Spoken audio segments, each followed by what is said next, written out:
Caso José Bretón. Contexto. En septiembre de 2011, Ruth Ortiz Ramos le comunicó a su entonces marido José Bretón Gómez, con el que tenía dos hijos en común, Ruth y José de 6 y 2 años de edad respectivamente, su intención de divorciarse de él.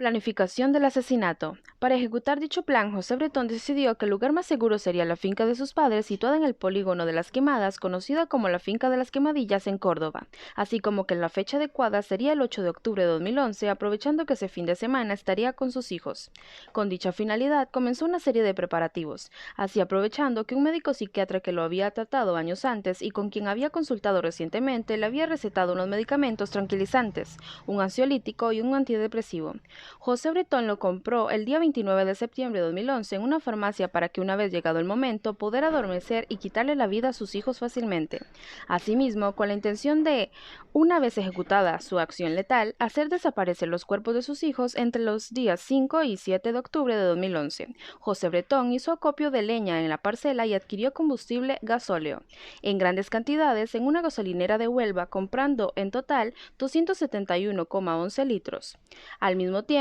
José Bretón fue ideando una coartada para la desaparición de sus hijos, decidiendo fingir que se le habían perdido en un parque. Y a fin de tener datos que ofrecer sobre la supuesta pérdida de unos menores, hizo una especie de experimento con sus sobrinos, los hijos de su hermana Catalina Bretón y su cuñado José Ortega, en la mañana del día 6 de octubre de 2011, dejándolos solos unos momentos cuando los llevaba al colegio.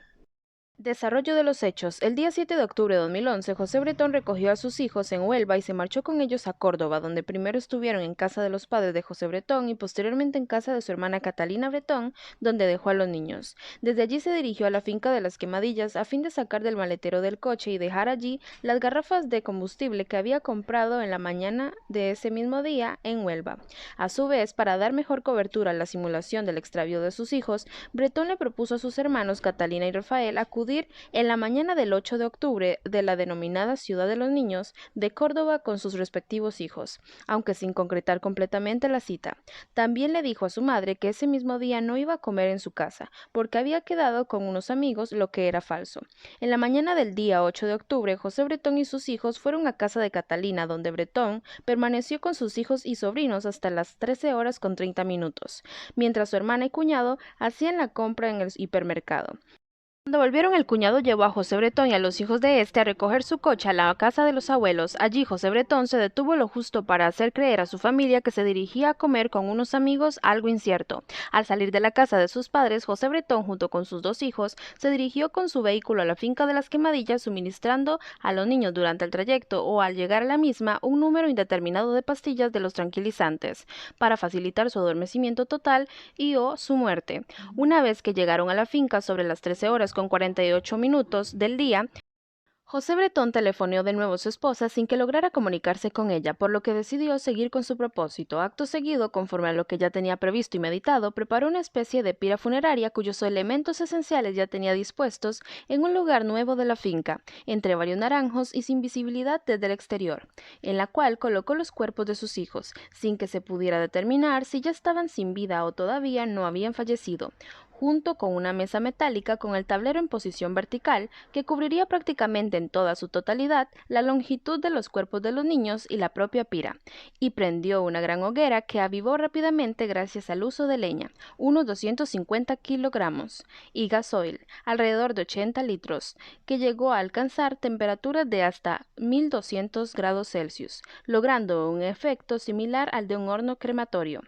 Ante la magnitud de la temperatura, las partes blandas de los cuerpos de los niños desaparecieron rápidamente, quedando únicamente unos restos óseos. José Bretón permaneció junto a la hoguera hasta las 17 horas con 30 minutos, alimentándola de gasoil acelerante para mantener la elevada temperatura que permitiera la total calcinación y la desaparición de los cuerpos de sus hijos. A continuación, José Bretón condujo hasta el entorno de la Ciudad de los Niños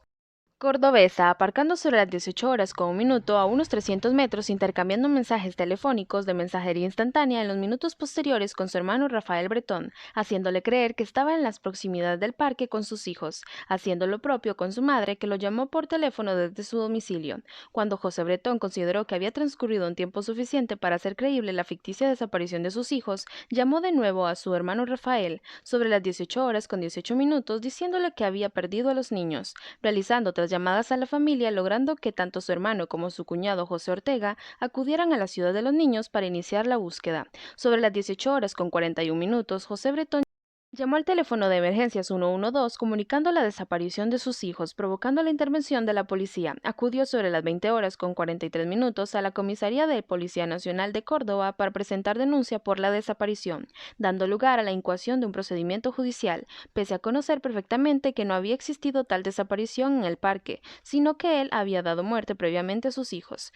Juicio. El juicio José Bretón comenzó el 17 de junio de 2013 en la Audiencia Provincial de Córdoba con la elección del jurado popular, compuesto por 7 mujeres y 4 hombres. En la primera jornada realizaron sus exposiciones iniciales el fiscal y las partes. En los días posteriores declararon el propio José Bretón, quien negó haberlos matado o suministrado pastillas diciendo que daría la vida entera por sus hijos y que los quería con locura. Y la madre, Ruth Ortiz, que en una declaración tras una mampara dijo que tomó la decisión de divorciarse porque su vida era infeliz y que cuando José Bretón le comunicó la desaparición de los niños, supo que no volvería a verlos más. También declararon los trabajadores de la gasolinera de Huelva, donde Bretón compró el combustible que empleó en la hoguera, los padres y hermanos de José Bretón, que se negaron a declarar ante el jurado, el cuñado, que afirmó que no creía que Bretón hubiera matado a los niños, pero que sí era responsable de su desaparición, varios vecinos de Las Quemadillas, que declararon haber percibido un olor desagradable a quemado, pero no una columna de humo. Varios agentes de policía que aseguraron que las pruebas estuvieron debidamente custodiadas y precintadas. Un primo de Ruth Ortiz, que había visitado a Bretón en su estancia en prisión preventiva, que declaró que Bretón le había asegurado hasta 3 veces que había matado a los niños. Los psiquiatras y psicólogos que evaluaron a Bretón, que negaron que padeciera algún trastorno mental, y los peritos y forenses que analizaron los restos óseos que apuntaron a su procedencia humana. El 8 de julio, a continuación, los informes finales presentados en el Ministerio Fiscal, la acusación particular y la defensa, Bretón tomó la palabra en la última sesión del juicio y se declaró inocente de los hechos que le imputaban. Por su parte, la fiscal afirmó que había pruebas como puños de que Bretón mató de forma más cruel posible a los niños y luego quemó sus cuerpos. El 22 de julio, el jurado dictaminó la culpabilidad de Bretón por unanimidad, siendo condenado a 40 años de cárcel, 20 por cada uno de los 2 asesinatos.